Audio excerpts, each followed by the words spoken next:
Okay, everybody, just a quick recap as we go into the night. 10:17. We are going to be winding it down here. Thank you for spending your night with us as we see Milton's impacts on South Carolina. Relatively minimal, but still we could see down towards more of the low country areas like Charleston, looking down towards Hilton Head, really a bit of some rip current swells. That's of course going to be a problem. We could also see a 1 to 3 feet of storm surge. So some flooding can occur. It's just not going to be all the way up the coast. You get closer and closer to Georgetown, Myrtle Beach, not as bad. But this is just going to be something that we wanted to talk about for the Palmetto State and what we can see here. Even our southern viewing area, Orangeburg, looking over towards Manning, we could see some 30-mile-per-hour gusts kicking up with clouds, but that will really be it once we work our way forward here. Now, one thing we've seen, more of these impacts just coming at Florida as we worked into really the overnight period of Wednesday, early Thursday morning. So we're talking midnight,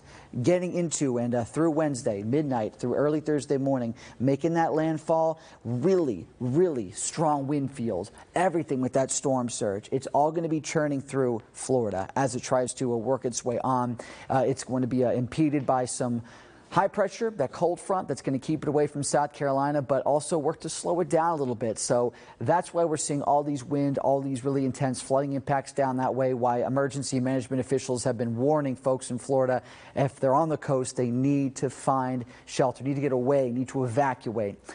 For us, it's just still going to be in that way of being grateful because we're not going to be seeing the impacts from this storm. It's all reserved down into Florida because of, watch this, churning through drier air, high pressure. It's really tough to see anything make a move up into our viewing area other than some wind gusts into Thursday that could be 20 to 25 miles an hour and some clouds. We're not even going to see a lick of rain from this other than maybe a little bit of misting. It's truly going to be that far on the outskirts of this as we go at it, as we work to see this push through and pummel Florida. It is going to be quite the aftermath. Hoping the best for everyone down that way, but here locally we just don't see the impacts because we get that favorable dry and cool air from the north. So we will see a bit of a gusty Thursday. That's going to be about it. How about the school day for Wednesday? Clouds on the increase because of Milton. Great to get the kids out to school, home from the classroom. Easy does it week for us here. It's really going to be so as we get all these fall feels back. Take a check of your first alert 10-day forecast. All those 70s, all that sunshine as we make a move through the rest of this week with some upper 40s. Chilly temps there Thursday and Friday morning.